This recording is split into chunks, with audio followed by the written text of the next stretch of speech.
all here? Yes? Okay. No? Nearly. I left my cup of water. Never mind. Okay.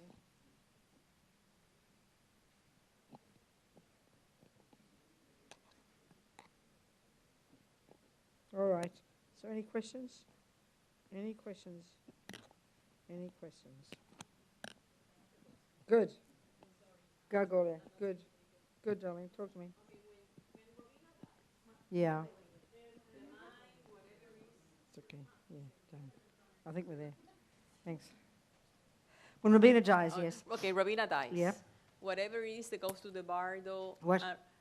Your mind. Yes, Is it your the mind, mind consciousness, that yes. goes to the bardo Yes, and reincarnates? yeah.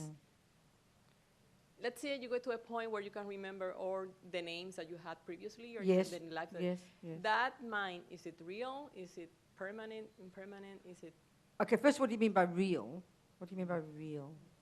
What do you mean by real, Gloria? There's a big can of worms you're opening. That is constant because, okay, Robina dies and has died many, many times. Those bodies are no longer here. They do not exist. Okay. But there is something that exists. That mind, is consciousness. Your mind. Consciousness. Your consciousness. Okay, the simplest way to talk about what Buddha's view of the mind is that it's this Gloria, for example, is the name we give, as we know, right now to this package, isn't it? And the package basically has got body and there's mind. This is the way Buddha talks. Your mind is not physical.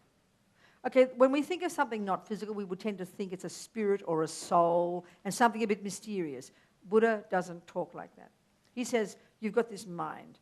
So there's different ways of talking about it. And the simplest way in this context is to think of it as a river of mental moments. So now you know very well, if you had perfect memory, you could track back in perfect memory every second of what Gloria was thinking between now and when you got up this morning. That would be possible, wouldn't it? Yes. Now, even if you don't remember most of the day, and most of us don't remember most of the day, we know logically, even though we don't remember, our mind was working away at 7:03 this morning, wasn't it?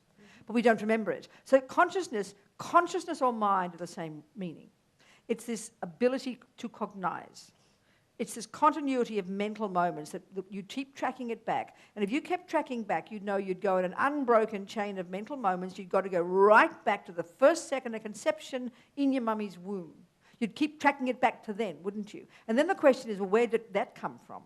Well, you know the egg and sperm were in your mummy and daddy's bodies, weren't they, a moment before conception? And the Buddha would say you can track back that same continuity of mind, but at a subtler level, because there's levels of consciousness, obviously to the previous moment of that continuity of mind. And a few weeks before that, it was in a previous body. And then you got to conception there, and you keep tracking and tracking. And of course, logically, he says you've got to keep tracking it back, and you will never find a first moment. There can't be, because it's the product of cause and effect.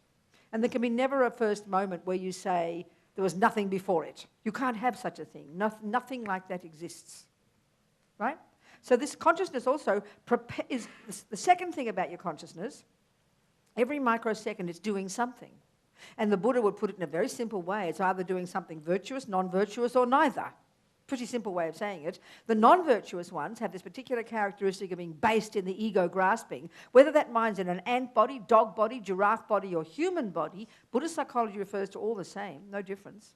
And so this ego grasping drives all the mad things we do, causes us suffering, causes us to see nonsense, and causes us to harm others. And in the long term is the motor that keeps propelling us forward, like a maniac, and then that causes more birth, and another birth, and another birth, and another birth. So we're creating our own experiences moment by moment, and this keeps on going until we break the cycle. So this is where the delusions come in, understanding these neuroses in our mind. Another way of talking about the mind now is in terms of our experiences moment by moment. And this is what we must learn to recognize, because this is what runs us. If it's true, as the Buddha is saying, that all suffering experiences find their root in past neuroses in that mind, because he says it's a natural law that delusions and neuroses and non-virtue and the voices of ego basically will produce future suffering. It's their nature. because they're related to fear and negativity. It's just their nature. And virtuous thoughts, virtuous actions will produce happiness. And this is not punishment and reward, because for in the Buddha, there's no one up there pulling the strings. There's no one up there running the show. There's no judge. There's no person like that. It's just this is a natural law that all minds do, which is why we have to learn to know our own mind. Because if I am experiencing my own experiences now, all my happiness and all my suffering is the fruit of what I have done, then I'm in charge, baby. Stop blaming everybody else, start taking responsibility and changing what's in my mind, because I'm sick of suffering. I don't want more suffering. This is sort of the basis of a Buddhist practice, this sense of accountability. So by changing my mind, practicing virtue, learning to be my own therapist, going deeper and deeper into my mind, getting rid of all the voices of ego, eliminating all of this, cutting fear, causing happiness, bliss, joy, going beyond negative karma. Now I can choose to do exactly what I like, and this is where the compassion part comes in. Now, knowing I found my own liberation, now I can be of benefit to others, because we're all in the same boat together, suffering.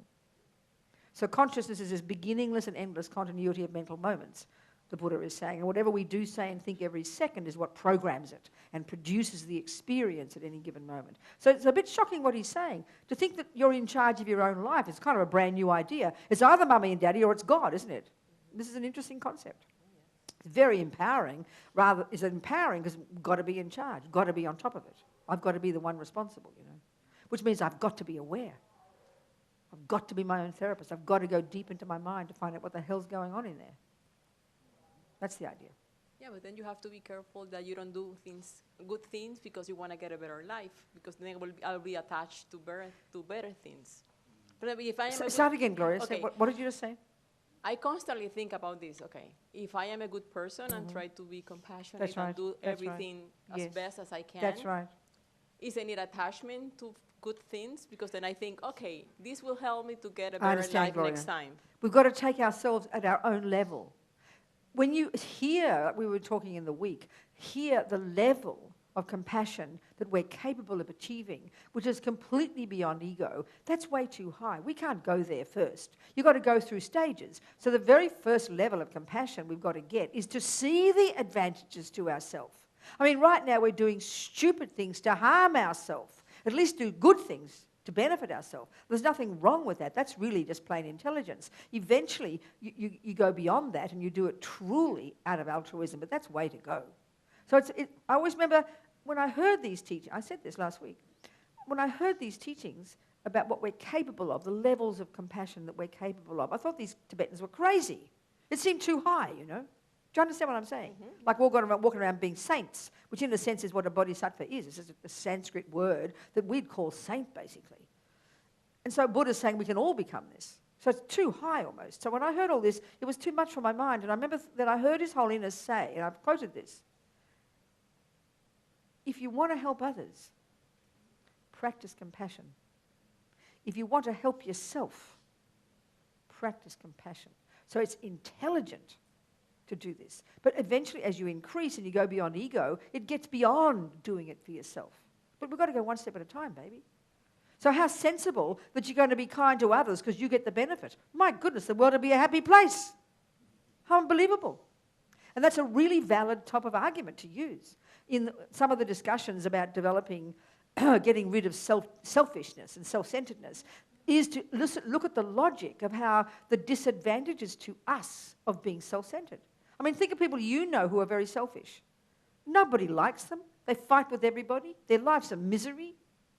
I mean, if we get a bit of a wake-up call from that, would be very logical. Well, I better be a nice person. I mean, not in a manipulative sense, but in a very obvious sense. And often the Dalai Lama, when he's talking to countries and governments, especially to the United States, he'd gently, politely remind them that being nice to your neighbours is an advantage to you. Look what happens when you're mean to your neighbours. Nobody likes you. So it's obvious that we can see this, but we're so disconnected, I think, from our own sense of self that we don't realise that we're causing our own suffering, because we think it's everybody else who's causing our suffering, isn't it? Yeah. Do you see what I mean? Yeah. So it's very empowering to see that, my goodness, being self-centered, being miserable, being angry, being depressed all the time only brings me more misery. And this is something I think is very profound if we could get it. But our problem is when we're angry, depressed, jealous, we really believe that someone else is doing it to me. We don't think we play a role. So to wake up to this in the very first level of practice, to realize that being angry, being jealous, and this is Buddha's point about karma. This is a fundamental point. That okay, this is where, let's go into this again, remember. Our usual view of morality, because we've brought up as Christians, for example, Muslims, whatever, the usual view, or indeed as materialists, with mummy and daddy running the show, the government, the police, the judges, we have this sort of dualistic view of morality. And we really have this very strongly, especially when it comes to religion. We have this feeling that it's imposed from something on high. That's why we resist it. That's why we resent it. Don't tell me what to do, we'll say. Do you understand my point here? It's very strong inside us. But the Buddha's view of, and I checked on this, I remember I mentioned this, I asked a Catholic priest, a friend, I said, tell me what a sin is, define a sin for me. He said, it's going against the will of God. It's a very powerful point. That by definition, a bad action is one that God says is what you shouldn't do. So a sin is when you do what he doesn't tell you to do. And the same with when you're in the household. I'm a naughty girl, and, I'm a naughty girl because mummy said. But the Buddha's view of morality, he says a natural law. That a bad action has got nothing to do with the fact that he said it. It's got to do with the fact that people don't like being harmed. If you do your market research in this room, we're going to find nobody likes being kicked in the teeth, bad-mouthed, having their girlfriend cheated on. Do you understand my point? We don't like it. So this is obvious. That's how you define a negative action for the Buddha. But like we discussed, I think, on Thursday, this is a really major point. When I do a negative action, what causes it to be negative karma for me isn't the mere fact that it's wrong or even that it harms another. It's the fact that I have in my heart the wish to harm. We talked about the killing of the mouse business, The reason I create negative karma when I kill something is because I want to harm it. So that wanting to harm, which is called anger, that's what pollutes my mind. And that's what the Buddha is saying. That's what causes me future suffering. I program my mind in negativity. So it's not come some moral idea from the sky, or it's wrong because somebody said. It's too vague, It's wrong because it harms others. But when I do it, I create negativity because my motivation, my anger, my jealousy, my attachment. That's the point. So then in this sense, is what I'm getting at, when we can begin to understand that what I think and I do and I say, that is what produces my experiences. But we're so addicted to this feeling of being separate and that we're the product of someone else and that it's someone else's blame. This is how we try, like children, try to get away with things, It's childish, Buddha's view. So it's quite tough. Even the first level of practice, which is to practice morality, which sounds pretty normal, but the reason for the Buddha is very tasty. It's because that is what makes you happy. When we realize this, we have real respect for ourselves. So Gloria, it's a perfect thing to think. Okay, if we end up doing it in a manipulative way, because we're greedy, then it won't last long. But to be reasonable, the real point is to recognize every time you're angry and you're jealous, forget about what you do to others. You're harming yourself. And this is very hard to get. So I remember we were having a discussion one of the last week, a week before when I was somewhere else. And we were looking into the whole business of killing cockroaches, killing the mice, whatever, the creatures we think it's okay to kill, and we can't help but kill, and can't I kill, and it's not fair, and I must kill, and I don't know what to do, how can I not kill, blah, blah. We keep trying to find a way to get away with it, to be told it's okay to kill. But it's a bit sort of like going to your doctor. Isn't there some way I can smoke cigarettes without getting cancer? Don't you think I could try and smoke it without getting cancer? Or, or if you have this deep allergy to peanuts and you vomit every time you eat them, trying to ask someone to give you permission to eat peanuts. I'm sorry, it's a natural law that if you eat peanuts, you're going to vomit. You can't avoid it, It's a natural thing, not a punishment thing. So we have a view of morality that's like a punishment thing. So we're wanting that same person to give us permission to do something. Are you with me, people? And it's rather childish. So this idea of accountability is quite powerful, really. Means I've got to be accountable. I've got to know that whatever I do, this is what Buddha's saying about karma, that whatever I do will sow a seed in my mind and produce my future experiences. So I have to, given that I'm attempting to live according to what Buddha's view is, I'm taking it on board as my working hypothesis. You know, I've got to do that because I can't see it's true yet, what he's saying. So I've got to use it as my basis. Then if he says that killing, and then I look into my mind when I kill, I have to see that if I kill, it's out of anger, it's out of self-centeredness. So if anger and self-centeredness are going to harm me, good enough, even that is enough for me not to want to do it. Even that is enough for me not to want to do it. Not to mention the more abstract idea that every thought I have sows a seed that will grow and ripen as future experiences similar to the action. This is even harder. But if I think about it and use it as my basis, then obviously because I don't want more suffering, I'm going to do everything I can not to kill. For my sake. Eventually it'll be genuine compassion for the other too. But you've got to start with yourself. You've got to start with yourself, Gloria.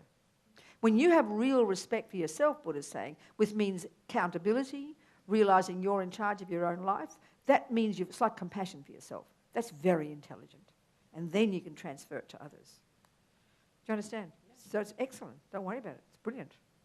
So sensible. We've been doing dumb things that hurt us, thinking we're making ourselves happy for so long. Let's try good things for a change.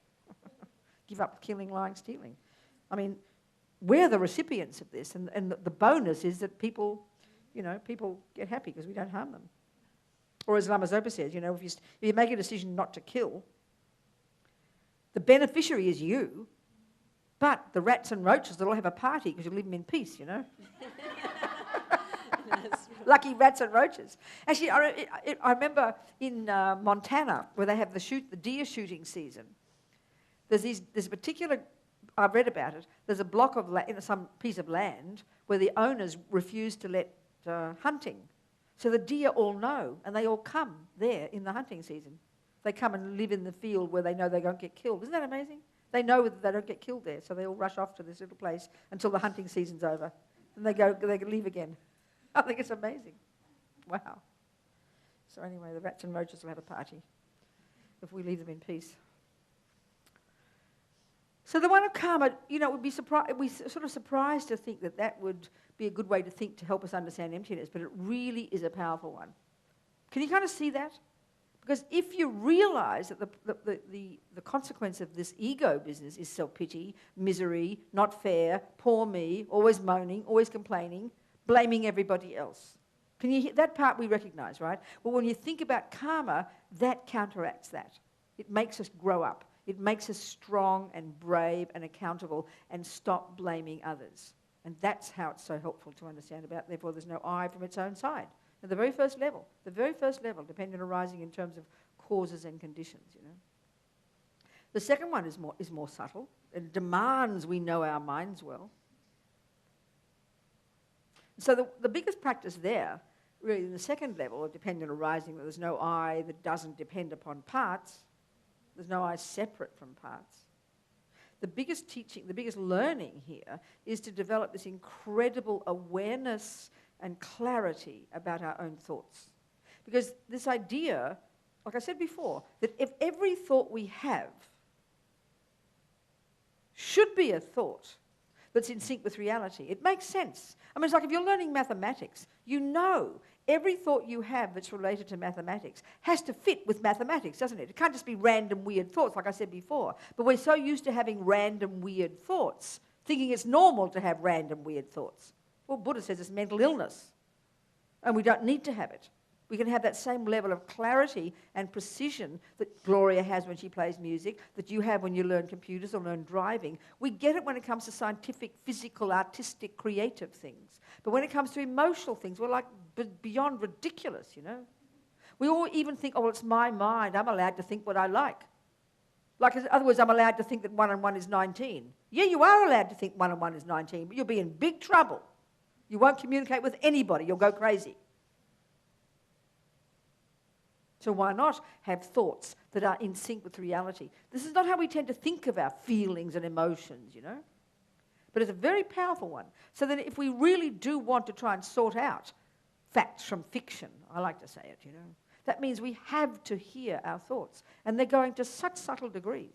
So it's not an easy job. In fact, to have this, we have to have some focus.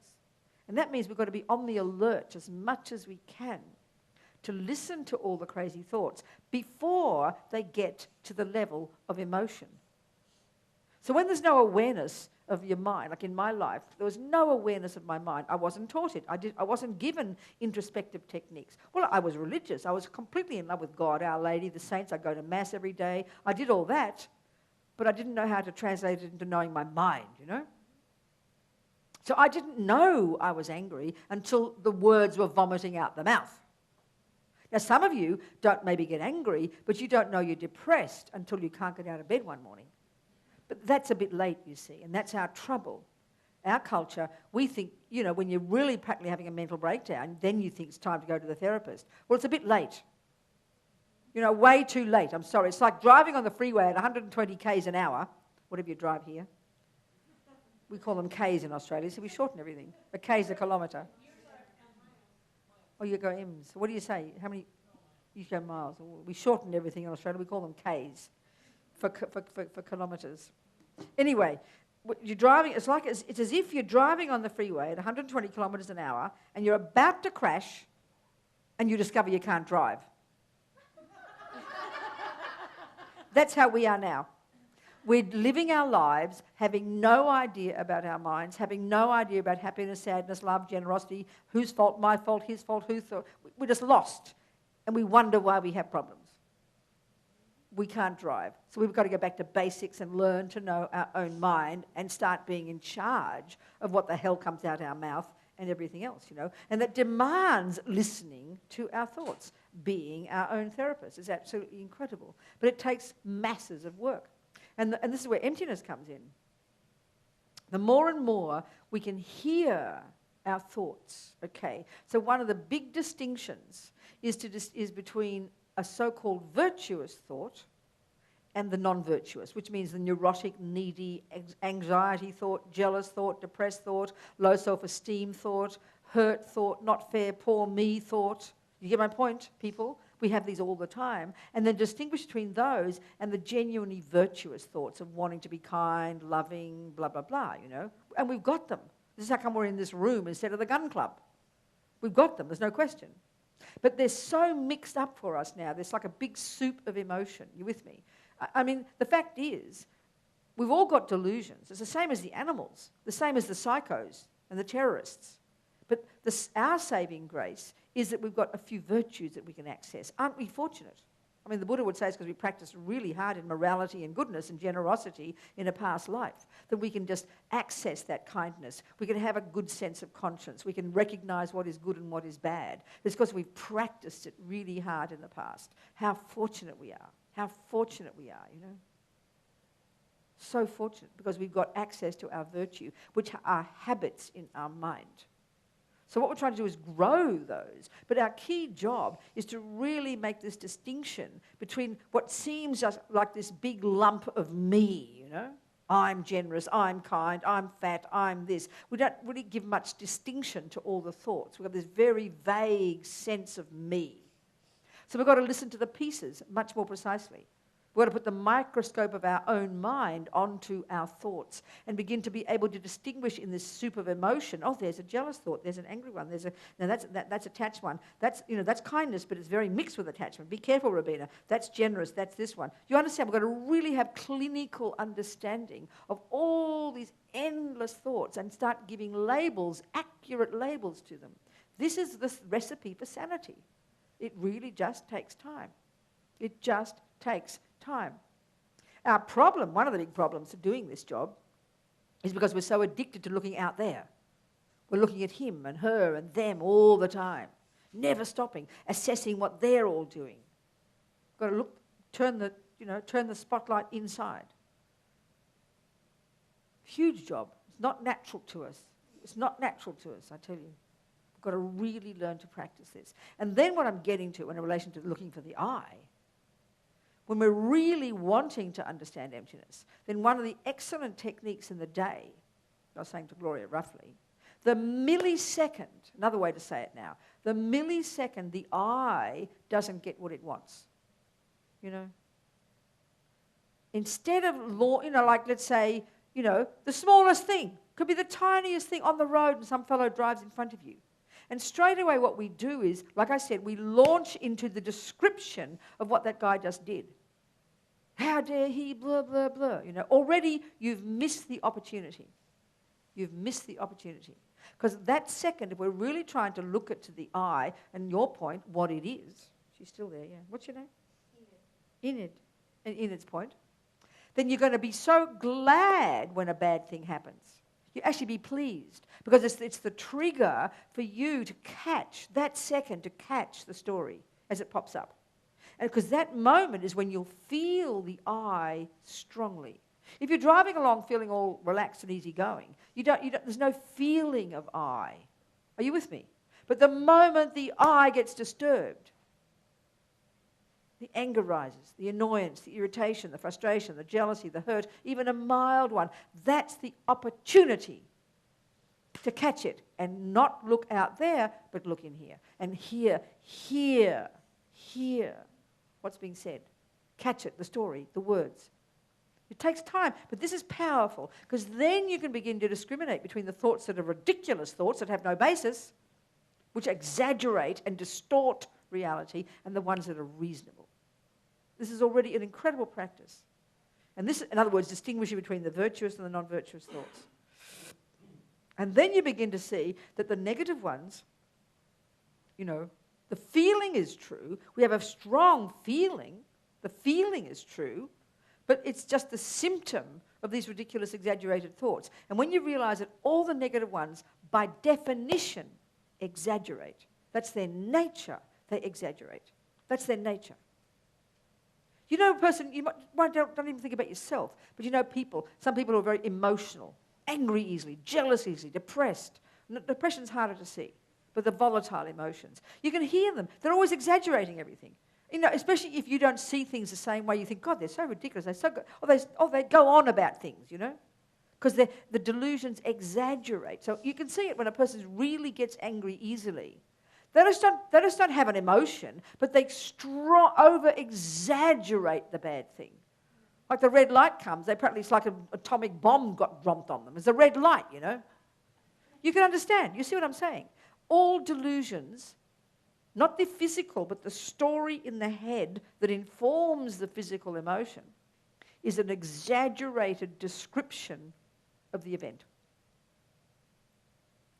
To see this is to at least see the characteristic of all the delusions, and then we can get to see the more subtle one, the more primordial one, which is labeled simply ego grasping, colloquially, for the word ignorance, for the root delusion that over-exaggerates everything. So the way this ignorance functions, okay? Ignorance is an interesting term. It's just a regular old word, but like all these terms, it's got a very specific definition. So the way it works is this, you know. So if I look at this glass, I might go, oh, that's a pretty glass, you know. So straight away, attachment is arising, and it's then over-exaggerating its prettiness, which then instantly brings wanting it for me, right? And then the manipulating to get it and all those dramas that come as a result of attachment. So then someone else, let's say Veronica, looks at it, and she sees an ugly glass because she likes pink glasses and it's red, you know. Whatever. Then suddenly her mind is over-exaggerating its ugliness. Well, this is obvious. We can see this all the time. You know, our mummies used to tell us, it's a very profound statement, that beauty is in the eye of the beholder. Well, so is ugliness. It's the same. It's what Buddha's saying. We make everything up, you know. But we don't think we make it up, because I don't think I exaggerate the beauty of the glass. I think the glass is beautiful. So the ignorance is doing that. Bad enough that I over-exaggerate its deliciousness, but because it's informed by the root delusion called ignorance, which is what we don't notice, that causes the glass to appear inherently delicious. Delicious out there. Delicious from its own side. Delicious in and of itself. Delicious inherently. Delicious intrinsically, self-existently delicious. These are all synonyms for the mistake that ignorance makes, that informs all the other delusions.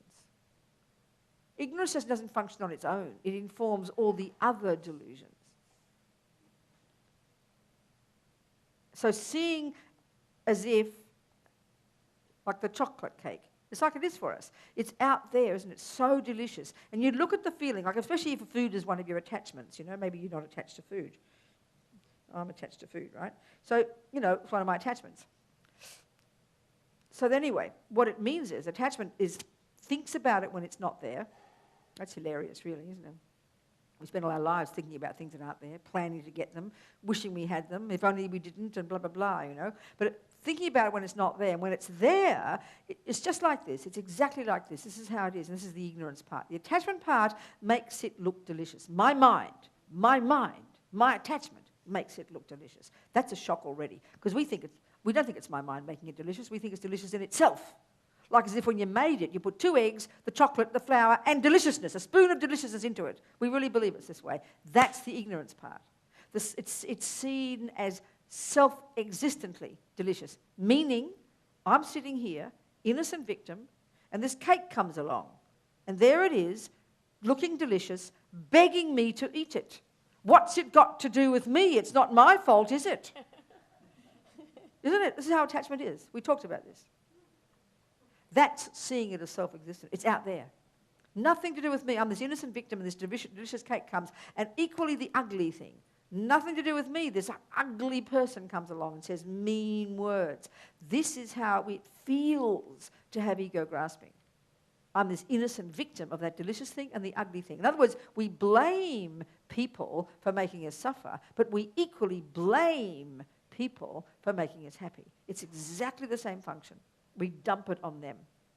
That's what ignorance causes us to do. There's a separate me, separate you, and you're doing it to me. It's all done to me. That's the way it feels, and that's the function of ego grasping. It's all out there. I'm this innocent victim. Everything happens to me. We recognize this, I'm sure. That's the product, that's the result of this ego grasping. Attachment makes it look more delicious than it is. Ego grasping, ignorance, informs it with it's out there from its own side delicious. Innocent victim. Meaning, nothing to do with me labeling it. Nothing to do with my mind. That's all it means. Nothing to do with my mind. This is a helpful way to think about emptiness. We can hear this. Another one is so tasty. We start to analyze. This is what Buddha's saying in the Heart Sutra. We have to analyze repeatedly with everything in the universe. And so one very interesting way is when we look into how we establish things as existing even conventionally. This is why this conventional ultimate way of things existing is very, very tasty. So like I said before, what's that, Mummy? Well, darling, that's called a glass. What's a glass? It's that flat-bottom container that holds my water. Now, we can agree that that's the definition of this product. So we didn't know this before, did we? And so, in fact, you think about this, where did that definition come from? Where did this glass come from? Not out of the sky, fully developed as a glass, not self-existent glass. It was the creation of human minds. So we have called it that. It functions as that. We agree it's that. That's conventional reality.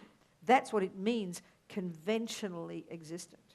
And the Buddha's saying there's nothing that doesn't exist like that. And this is subtle dependent arising, that it's come from the mind. I will say, I am going to prison. And straight away you'll go, oh no, Robina, that's terrible. Because why? Oh, why? It's just a sound. I am going to prison. If you don't speak English, it's just a blur, isn't it? Meaningless words. You guys say it in Spanish, I wouldn't have a clue. It's a sound out the mouth, isn't it? Sound. But look at the meaning we put into it. I, already that one. Am, we know what that. Going, we mean going that way. To, we mean that. And then prison. Straight away, we buy into, we agree on the conventional definition of every one of those phrases. We know the meaning. We've all heard them. We buy into it. We accept what I is. We accept what am is. We accept what going is, to is, and prison is. We accept every one of these. We've dissected. We've agreed. We've shaken hands. And that's a conventional statement of truth. Conventionally, because we have agreed it is that. So if you're looking up the real estate, in Craigslist or wherever you look these days, for a house to live, and you see a free house in a prison, I don't think you'll go, oh, look, I can get free rent. Oh, I'll go there. I don't think so. Why? Because, not prison. Why? Because prison is, if you've never heard of prison, you've never heard, it's the definition of prison is an ugly house where you're sent because you're naughty. Let's say that's the definition of prison, where you're not allowed to get out. No one knows that by looking. It just looks like an ugly house with barbed wire on the top, isn't it? If you don't know the definition, you wouldn't know that. If you've never heard of the concept of prison, you walk into prison, and some even are quite pleasant. I went to some have got gardens and everything. In Australia, one lady's prison, they had their own houses and their own kitchen and gardens. It looked a really nice place to live, and it was free rent. But no one was happy for them. Why? Because we call it bad. Why? Because you're naughty. You just went to police, you went to court, you got arrested, and now you're called a criminal. But what do all those words mean? Police, criminal, court. Unpack every one. Unpack every one. They're all dependent arisings. They're words we've made up. They belong to a certain thing which conventionally is true. But the more you analyse, you won't find anything there. This is why they talk about everything is like an illusion. We say in English, it's great, it's all smoke and mirrors. It's a very powerful phrase. This is the appearance of prison. It is, conventionally, that is the definition of prison. An ugly place where you're sent, where you're not allowed to get out. But, the point the Buddha's making, if it were that from its own side, if it were that in its bones, if it were that inherently, if it were that without depending on the thought that called it that, it could never, ever, ever, you could never, ever, ever be happy there. And my friend Mitch, like I mentioned last week, on death row in Kentucky, in his red jumpsuit, like the worst place on earth to live, it sounds like death row, close to his death date. And he's a happy guy. He feels fortunate. He doesn't have to work. He gets his clothes laundered. He gets his meals cooked. He doesn't have to pay rent. The taxpayers pay for him. He spends all day doing his jobs, doing his practice, helping people, looking after the psychos on death row, and he's a happy guy. So if prison were inherently, in its bones, actually, from its own side, definitely, permanently, inherently ugly, it's not possible to ever see it in another way. You could never call it anything else, but he can, which proves it's empty.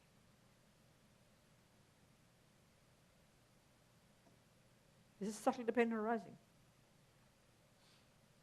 There's nothing, Buddha says, that exists outside of the name, the label, the thought, the description, the definition, the idea, concept. Everything that does exist exists within that. Within the fact that we call it that, and that it functions as that. It must be valid. It's a name given to a valid base. So cup, glass is a valid, that's the valid base for the name glass. This is how you even establish a conventional existence. You say it is a glass. What is a glass? You define it, the flat-bottomed, clear container that holds my water. That's not enough yet.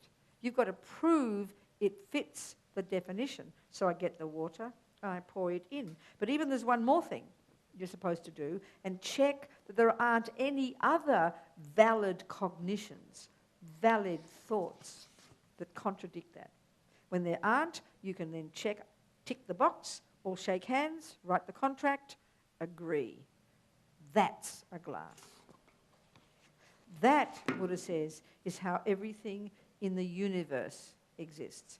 Hell realms, God realms, enlightenment, nose, toilet, whatever is posited as existing, you label it, you define it, fits the definition, we agree. That's how everything exists. But Buddha's saying we're not happy with that. We want there to be more. It panics us to think like this. So we impose upon it characteristics that it doesn't possess and that the Buddha says could not possibly exist there. And that is why we suffer, because we are believing there are qualities in things that couldn't ever possibly be there, but which we believe are there. And that's where the conflict is. And that's why we go mad. That's why we create negative karma. That's why we suffer. Because of this disconnect between what we think and what's true. This is what insanity is. This is what samsara is. This is what the negative karma is coming from. This one, this disconnect. So we have to see our mind. We have to hear every thought. And we have to be able to distinguish, is it a valid thought or not? And the not valid ones eventually, and this is Buddha's outrageous point, they have no place in our mind. They're adventitious.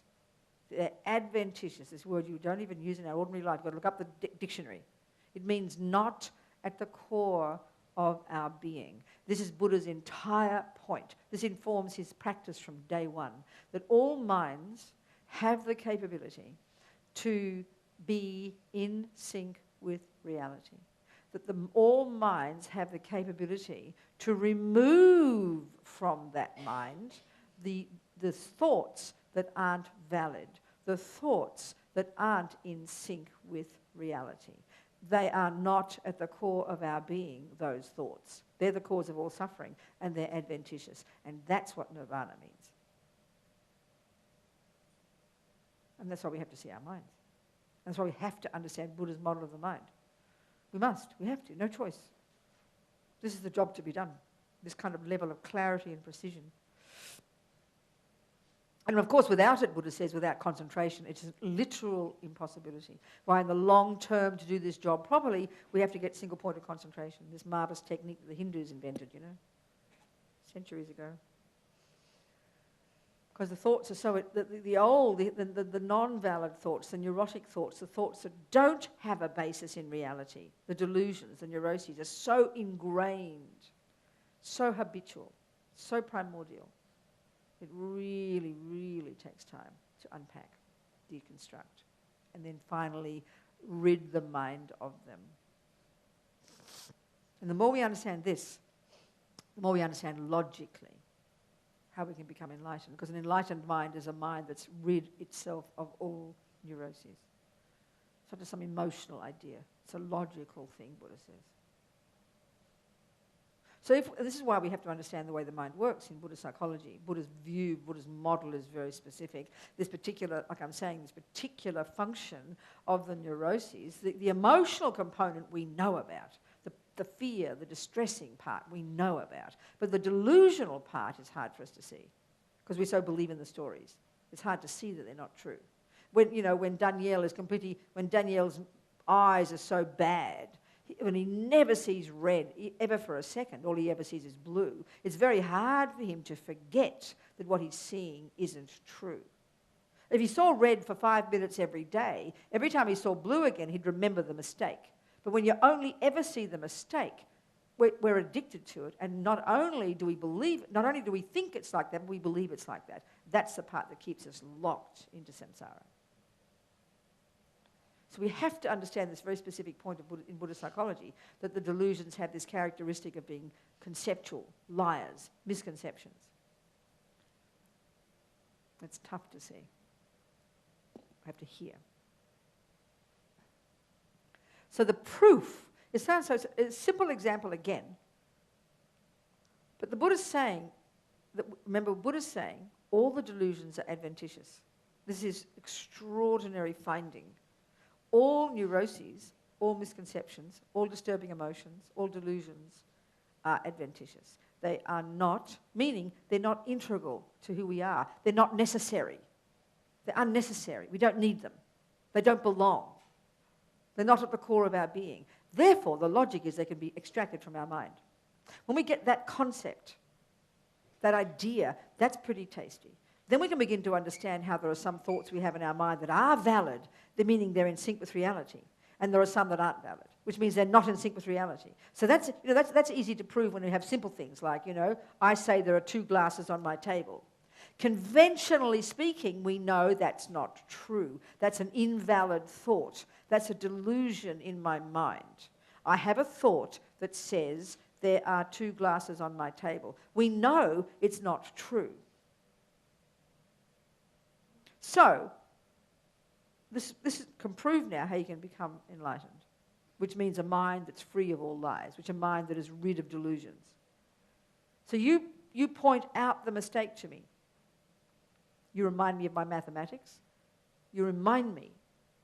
And you say, no, Robina, remember the maths, 1 is 1, and then 2 is 2 like this, 1, 2. And I'll go, oh, you're absolutely right, I'll say, you're right. There's 1 cup on my table, 1 glass on my table. So that's a possibility, isn't it? We know that's a possibility, isn't it? We know it's possible, don't we, to see the truth, yeah? We know that? Okay, so before, I had a thought in my mind, didn't I? There are 2 glasses on my table. I had that thought in my mind. You showed me some logic. I agreed with you, and I concluded there's 1 glass on my table, which we accept as the conventional truth. Now, what happened to the thought? There are 2 glasses on my table. Where'd it go? What happened to it? Huh? People? What happened to it? Simple. What happened to it? Huh? Vanished. Yeah. Gone. Totally. And what made it go? What made it go from my mind? What made it leave my mind? Huh? So who said it? The truth, yeah. The truth. So if I was going, are you sure? Isn't that 2? Nah, that's probably 1. That would be doubt, wouldn't it? And the 2 thoughts would be sitting there. This is called doubt. Many people go crazy with doubt. You never know what's right. Maybe it's this, maybe it's that, maybe I should do this, maybe I should do that. You're familiar? Well, you have these 2 thoughts sitting side by side. No wonder we're crazy, yeah? You can never work out if it's 1 or 2. That would be quite distressing, wouldn't it? But we have that all the time, isn't it? So you've got to come to a decision, don't you? Not just a feeling, oh, I'll just do this and think it's right. No. You've got to use logic. And logic here is called numbers. So you point it out to me, we go through it, I'm prepared to listen, I listen, and I am now clear, and I'm convinced of the truth. That seeing the truth is what causes the lie to go. Do you see that? That's how you get enlightened. Exactly like that. Can you hear that or not? Because an enlightened mind, that's why don't put it in the sky somewhere, please. Don't reify it, it's disgusting. Which is what we love to do with religion. Oh, it's so beyond, wow, far out, amazing. Rubbish. Shut up, Enid. The point is, this is Buddha saying, this is why Buddha's so shocking, He's so outrageous.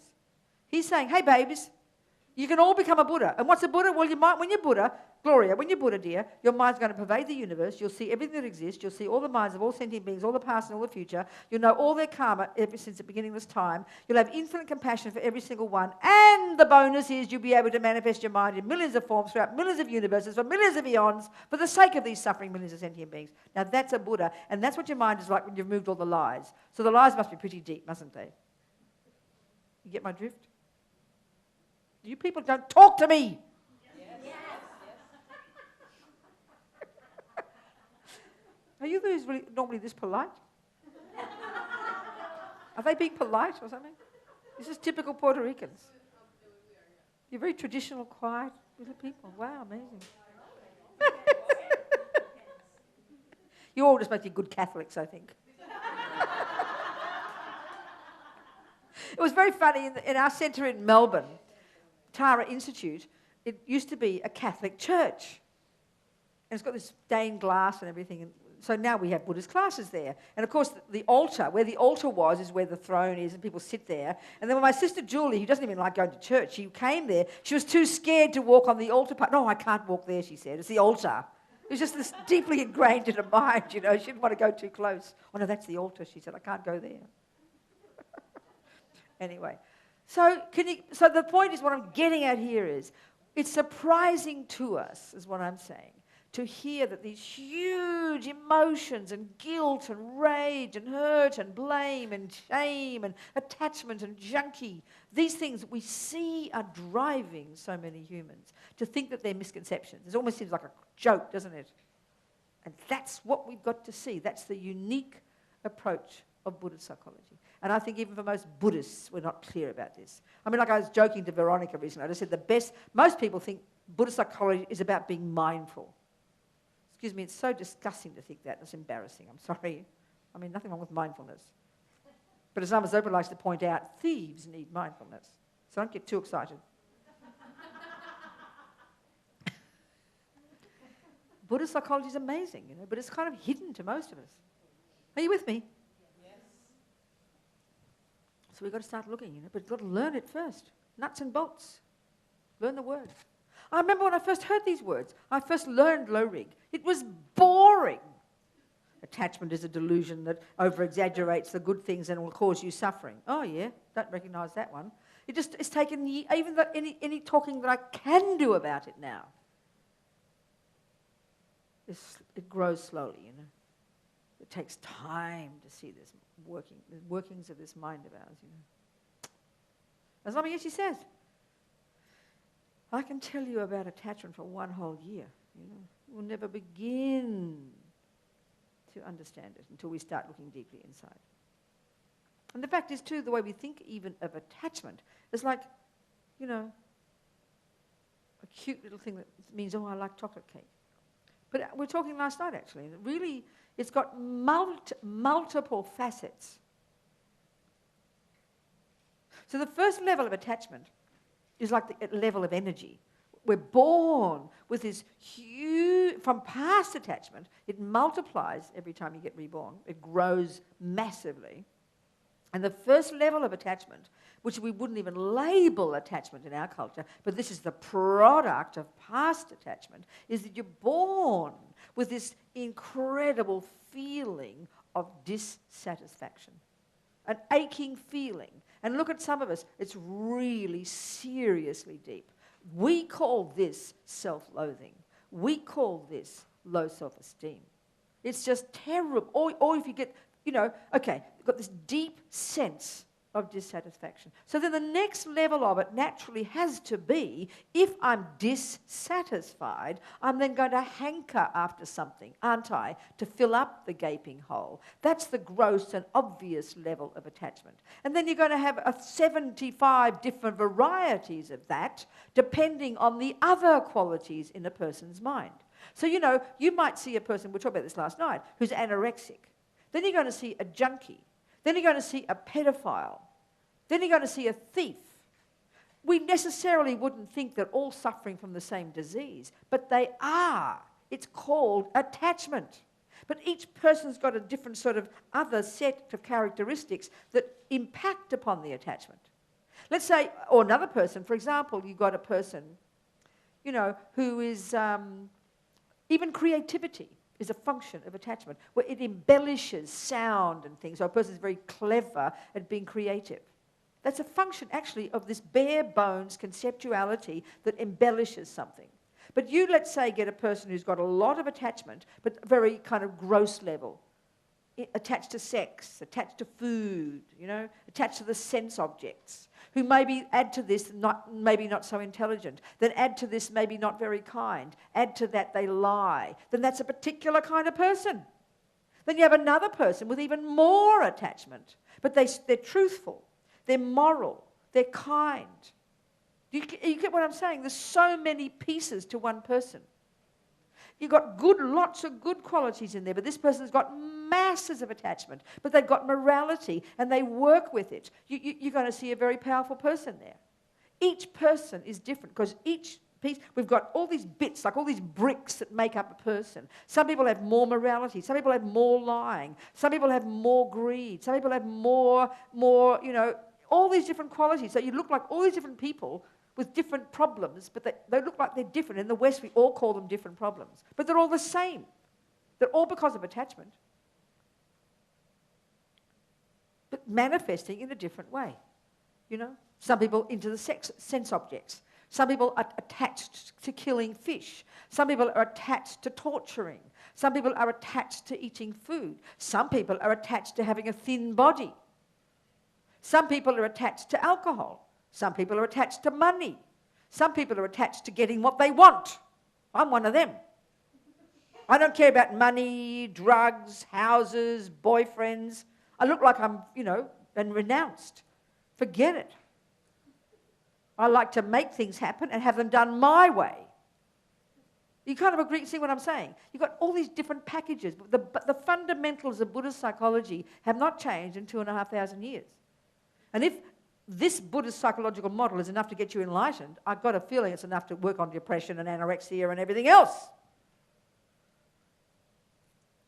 Are we communicating here? Yes. Good. Okay. Yeah. It's only 5 o'clock. I feel like I've been talking all day. Okay, that's my job, I suppose, isn't it? Any questions, folks? Come on, questions, please. Anybody? Who, where, which? Yes, go. What's your name, my dear? Jose, go on. Tell me your question, Jose. Microphone. See, Jose. There's a term that you've used that I'm not sure if I'm getting the term right and I don't understand the term correctly. Yeah. Dependent rising. Okay, all right, okay. Okay.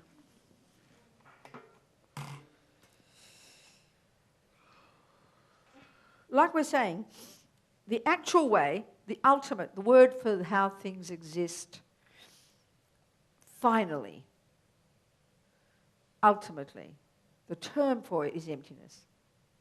That there is no glass from its own side. The glass is completely empty of existing inherently.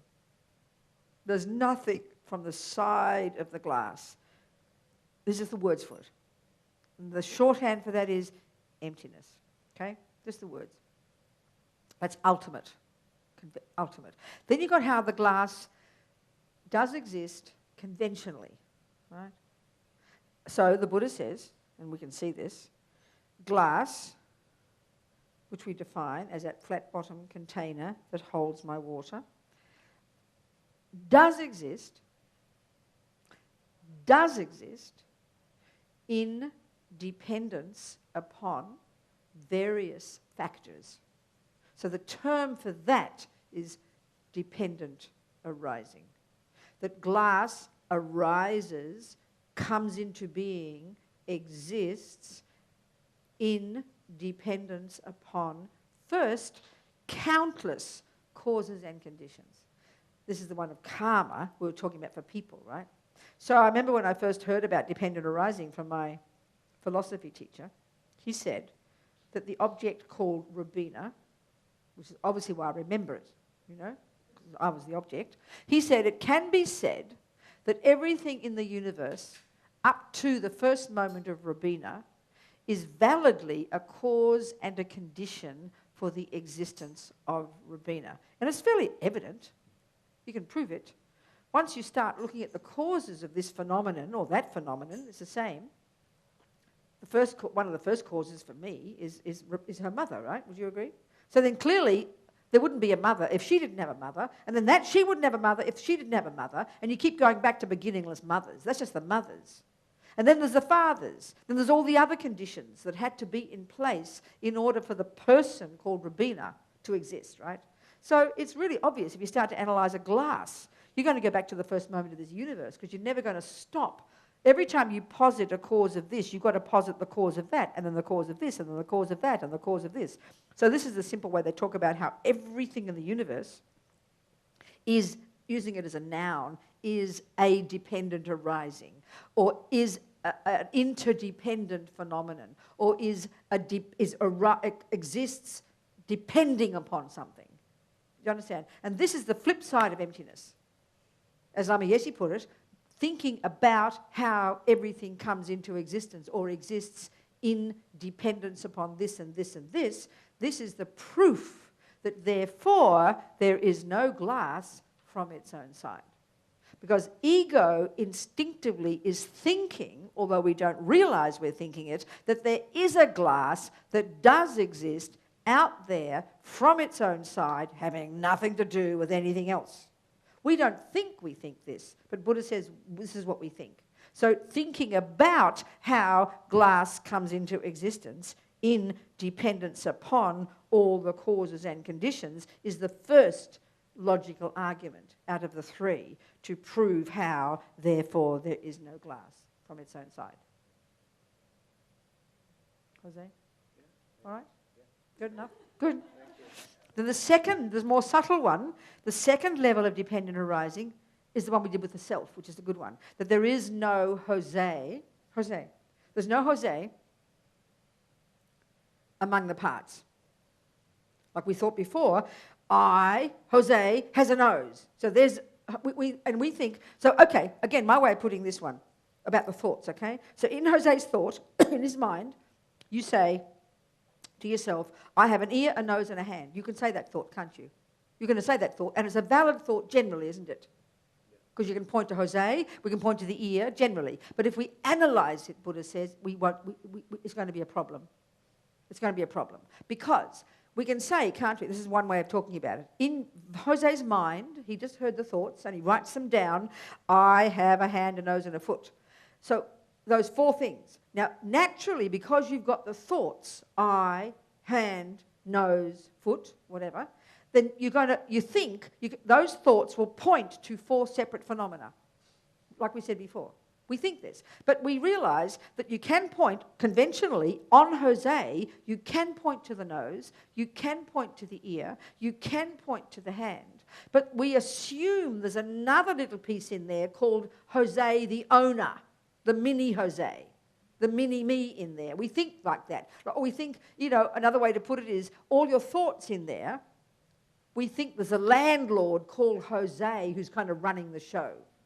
A vague way to put it. We really believe that little Jose is in there. And then when someone punches you in the nose, how dare you do that to me? Whereas Pabonka Rinpoche said, when you nearly fall down the mountain, you don't say, oh, my body nearly fell down the mountain. You go, I nearly fell down the mountain. So the Buddha's saying we are over-exaggerating the I. There is a Jose. No argument. There's a Jose that's made of many parts. There's a Jose that's the result of causes and conditions. There's even in the subtlest dependent arising, Jose based upon the name Jose. But all Buddha's saying is you're not going to be able to find an individual, clear, self-existent, definite piece called Jose that isn't everything else, that doesn't depend upon thoughts and that doesn't depend upon causes and conditions. These are the three classic ways of thinking about dependent arising, about interdependence, about how there is no glass or Jose or piece of, or knee or cloth or clock or anything that exists, or enlightenment or prison that doesn't exist like this.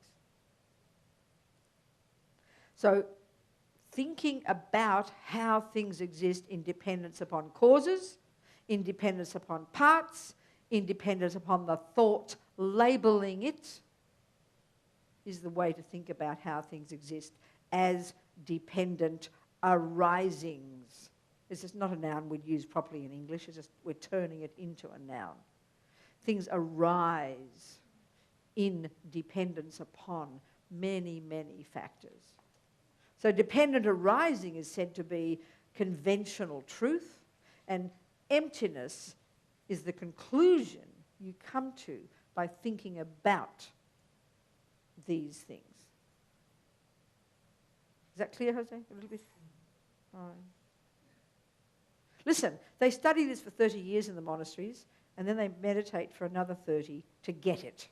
So be patient, please. Just keep listening. Keep squeezing our brains, as Lummy as she says. I'll just talk in here like this, I think. This will do. Maybe we should all go home. Look, it's time to go home. Come on. Goodbye. Any more questions? Maybe we could do a little meditation to calm us down. What do you think? Yeah? Let's do a little meditation and go home, okay? Any more questions before? Yes, sweetheart. Yes, darling. Here, where's the microphone? Give her the microphone. Thank you. I'll give it to her.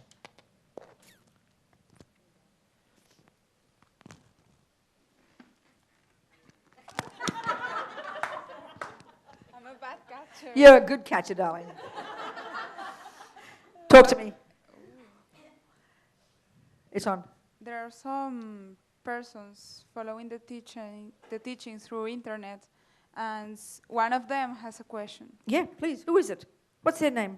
His name is Toledo. Is his Toledo. last name, but Hello, Toledo. I'm here. well, his question is, what is the difference between the Buddhist Tathagata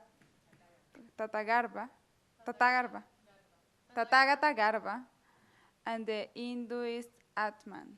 Are the same or different? Don't ask me. What's a Tathagata? What is it? I've never heard. I speak English. Is it? Yes. Okay, good. If he means Buddha nature, and the difference between that and what? And the Hinduist Atman. That's like asking the difference between oranges and apples. There's no relationship at all. Okay, Buddha. Okay, that's interesting, eh? How about that? I know. Yeah, nothing. No, not even the remotest relationship. Nothing to do. Not even remotely. It's like saying, doesn't matter. Thank you, Toledo. Who's Toledo? Okay, let me try and answer your question, Toledo.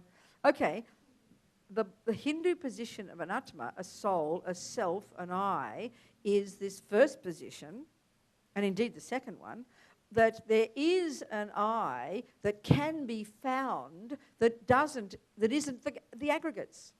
So in other words, the Christian teaching is that you've got a body and a mind and a soul. That's the point. It's very simple. That there is another component there that makes you the person you are, that is permanent and is given to you by God.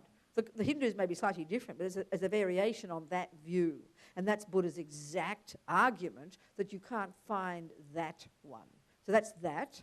Then the Buddha nature, if that's what Tathagata, what is it? Tata what? That's what it means. Okay, if it means Buddha nature, then that's very simple. Buddha nature, there's ultimate Buddha nature, and what they mean by that is the emptiness of yourself. And why, in other words, what they're saying there is that you exist because you are empty.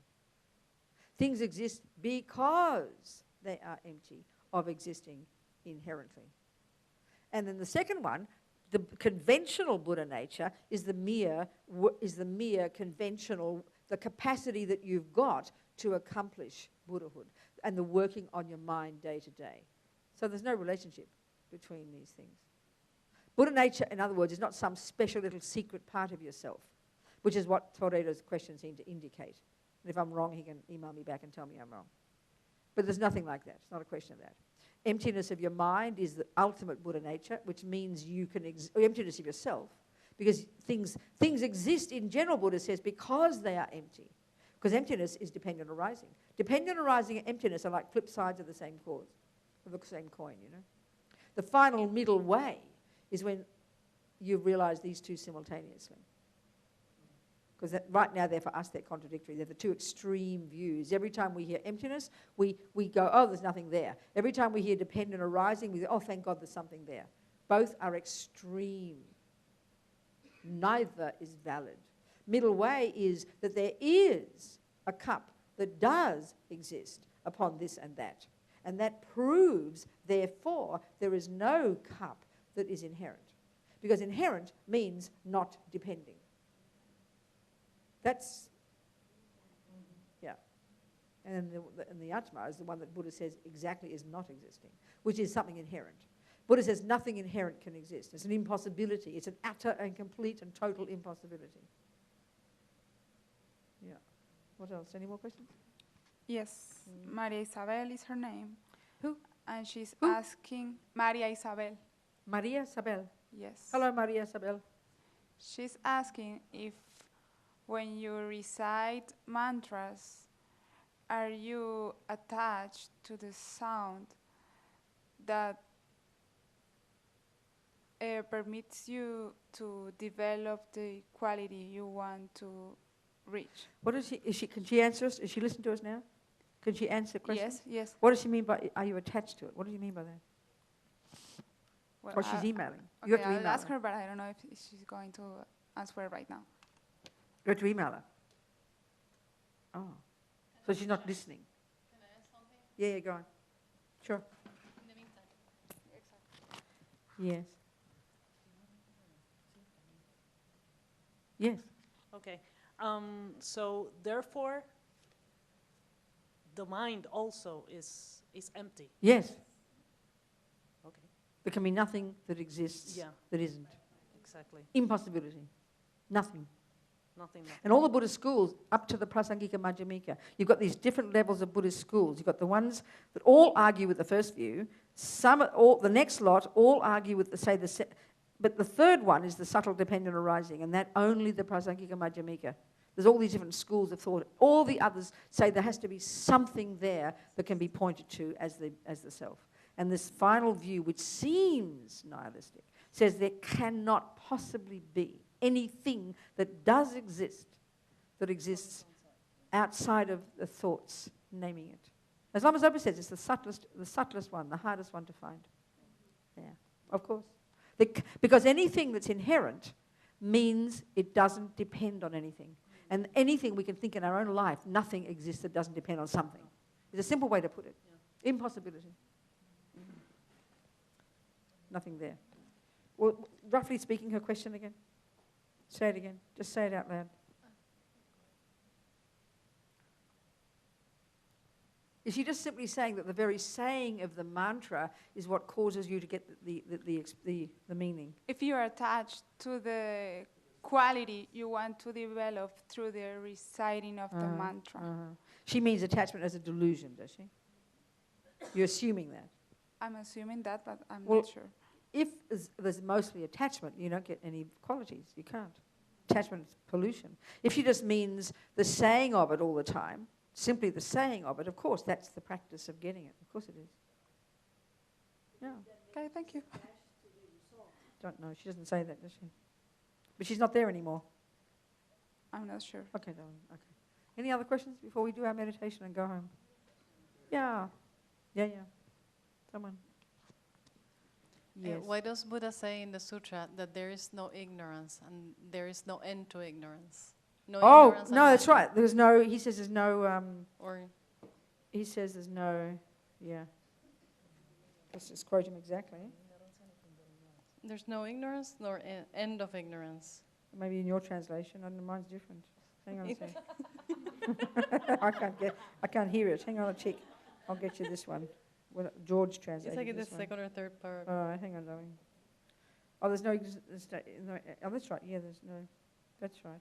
So towards the end, this one? Yeah, There's no ignorance, no extinct of ignorance. Oh, that's right, exactly. There is no, all he's saying when he says there's no anything, no visual form, no sound, no smoke, no sound, there's no I, no ear, there's no ignorance and no extinction. What he means is there's no inherent ignorance.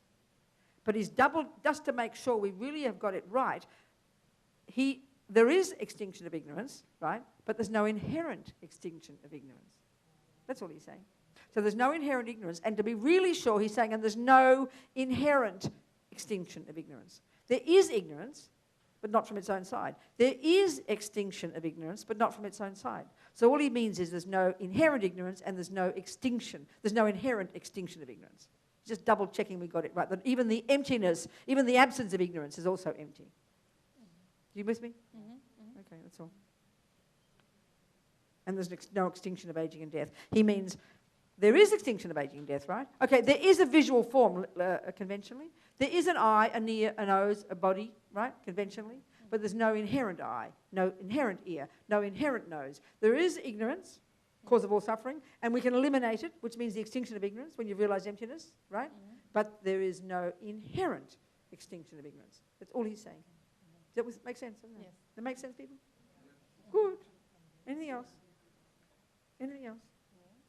Zan, any questions? Anesh, any questions? I have another, yeah, I have another question. Sasha, any questions? Indy, any questions? No questions? Okay, come on, everybody. So even enlightenment is... Of course, does it? Okay. Let's just try it out. Does enlightenment exist? Let's assume it does. Can we assume it does? Because Buddha's suggesting it does, right? Yeah. So therefore, we can state that it does exist. So we have to give the definition, the name, the definition, right? So that's a conventional truth. It exists conventionally. It's dependent upon things, right? Yeah. What's it dependent on? Realizing... Causes. Causes. Yeah. So it's the first level. But It's that also the it does exist in dependence upon causes, right? Yeah. So therefore, it's a dependent arising. Therefore, it has no inherent nature. Yeah. Of course. Yeah, because there's no beginning and there's no... That's not the ending discussion. to- That's not to relevant. anything. That's not the point. That's nothing to do with it. That's a complete red herring. Okay. That threw me completely. Why did you say that? Why am I saying that? That's not relevant to anything. Why did that come in? What happened? How'd that come? Because it's like when you keep on looking, for something, you never... No, that's you not the will point. never find... No, that's not what we're saying. But you said it's beginning and endless. Why did you say that? Is that you are never going to finish, going to the point that, okay, there it is. That's what I meant. No, what? You can Which one you're talking keep about? on trying to find and you will never find. Which one? Which object are you Buddhahood. talking about? Yeah, Buddhahood. Or anything. Absolutely anything. Oh, I think we're really getting to a can of worms here. Would you say that statement again, please? What are you saying is your logical reason for why Buddhahood is empty? You're saying because you what? Say it again. So you posited the object called enlightenment. Exactly. And you asked, is it empty? Is it empty? And then I Yes. said, is it dependent arising? Is it a result of causes? And you Yeah, agreed that it definitely. is. Yeah. So then I said, good, that proves it's therefore empty of inherent existence. And Exactly. then you said it's beginningless and endless. And that's what threw me. So No, but what's that because- saying? Okay, what I was trying to say Yeah. is that since enlightenment Enlightenment. has causes, also those causes have causes. But that's not the discussion and- here. We're not discussing that. That was something else. therefore it's No, but that's not the empty. point here. We're looking at the object called enlightenment. Okay, So there's an object called enlightenment. One of the logical reasons for why it is also empty of existing without depending on anything is that it does exist in dependence on some causes. Do you accept that? yeah, That's enough. okay.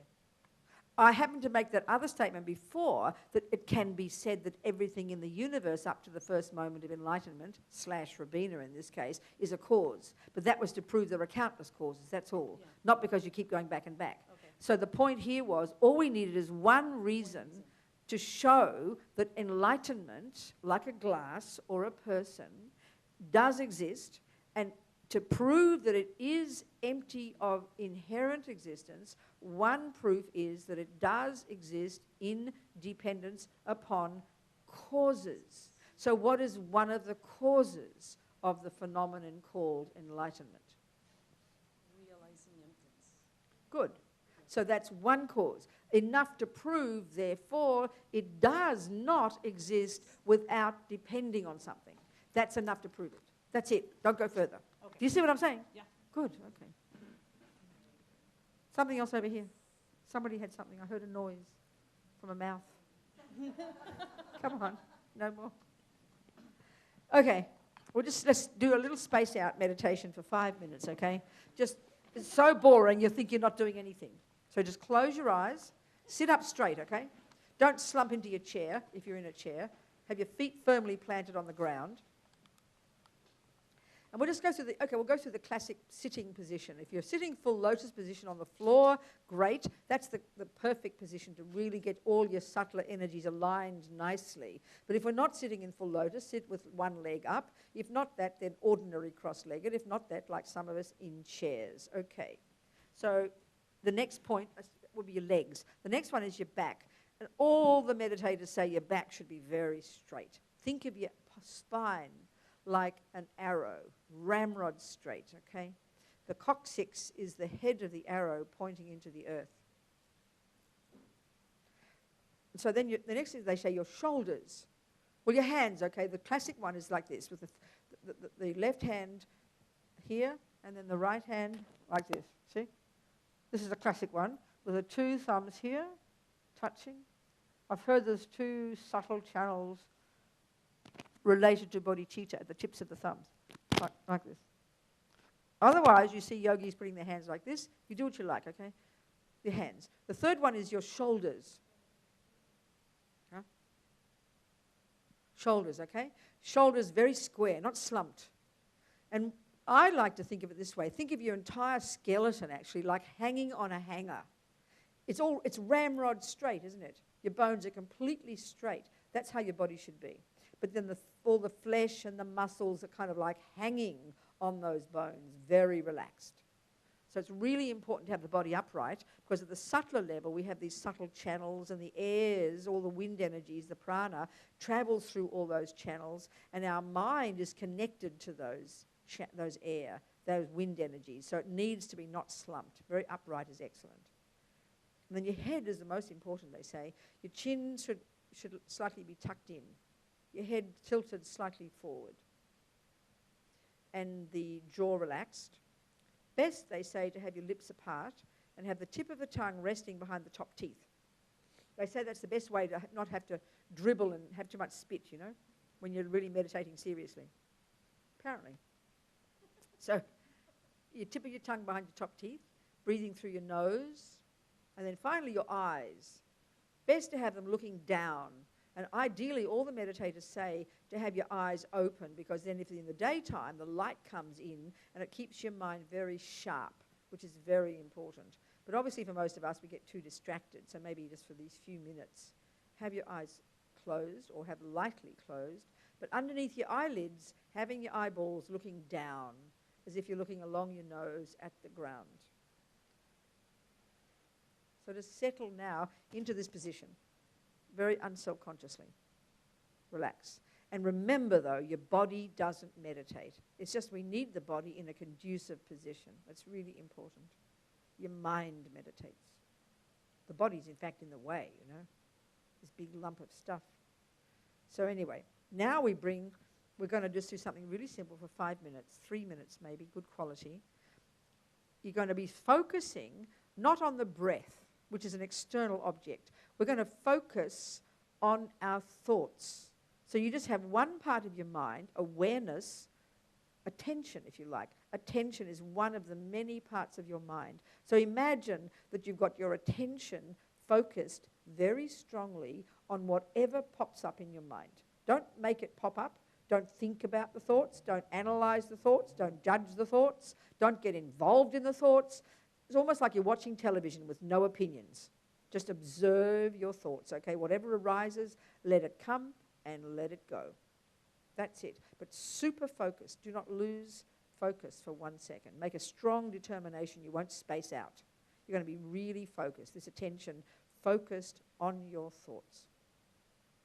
That's it for a few minutes.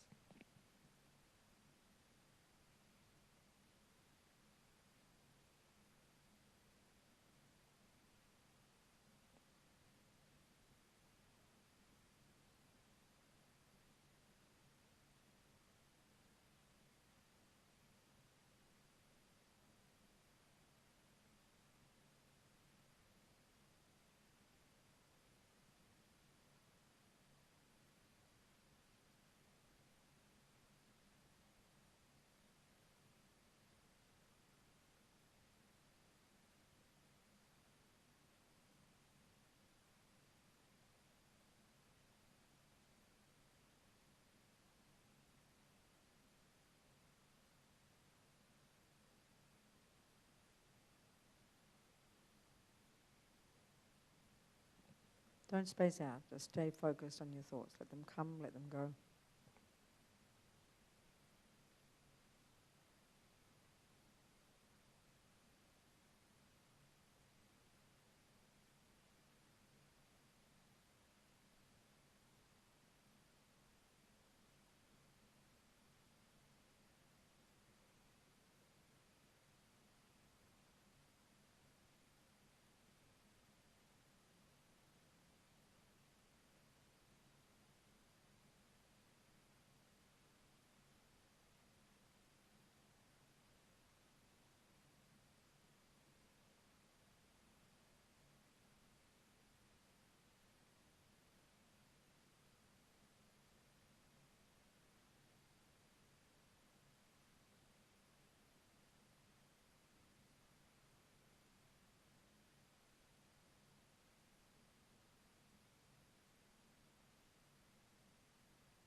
Okay, relax now.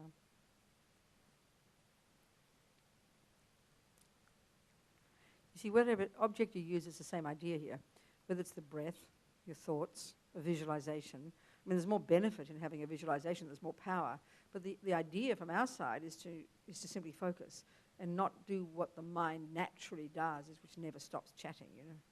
I mean, the chatting will happen, but the first level of success is let the chatting happen and you don't buy into it. That's fantastic. You step back a bit.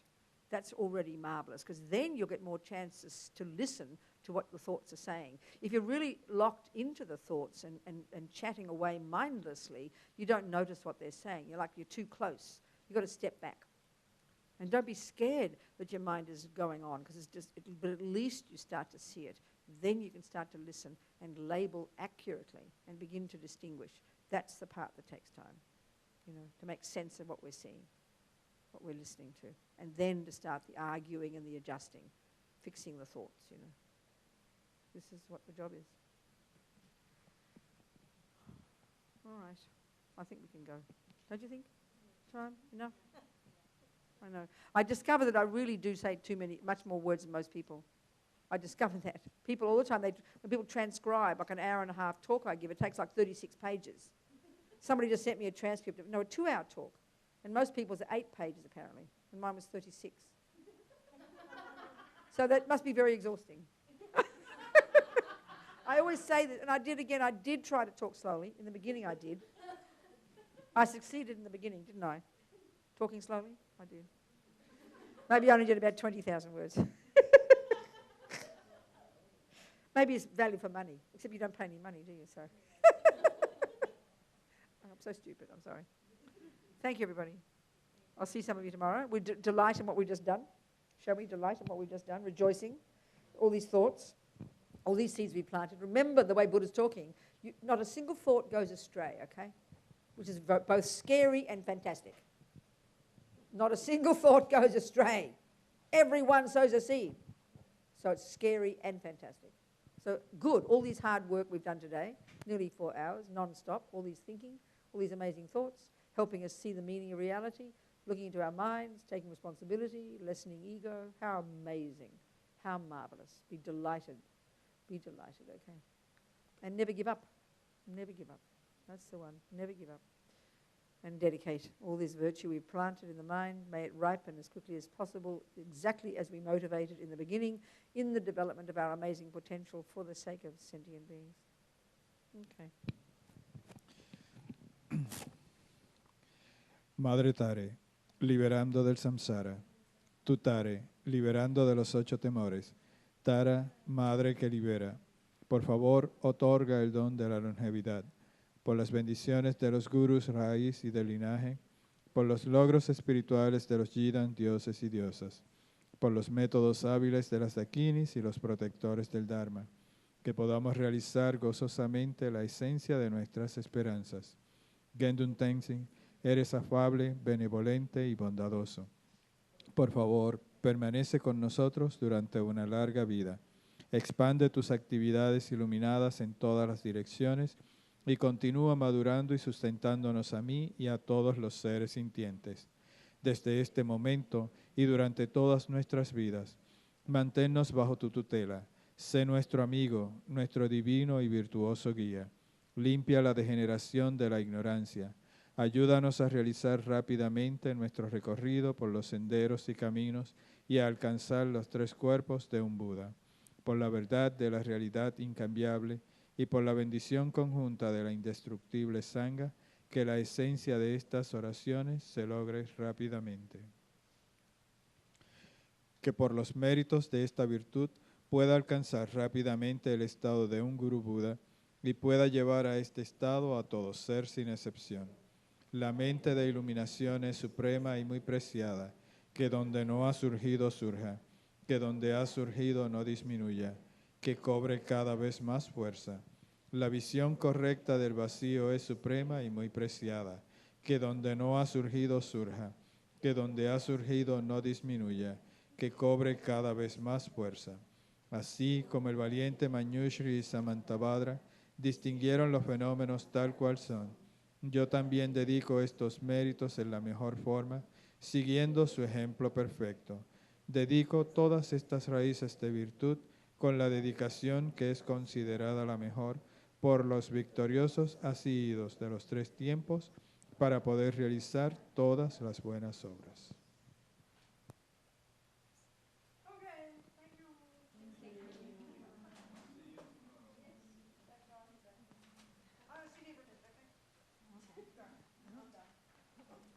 Gente, recuérdense que estamos rifando un iPad mini, así que si quieren, solamente por $5 te puedes ganar un iPad.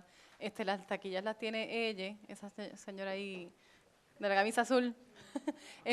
Así que si quieren participar, ¿sabes? Van a ayudar mucho el centro y pueden ganarse un iPad. Bye. Esperamos que todos hayan escrito su nombre y el email para poderles enviar la información.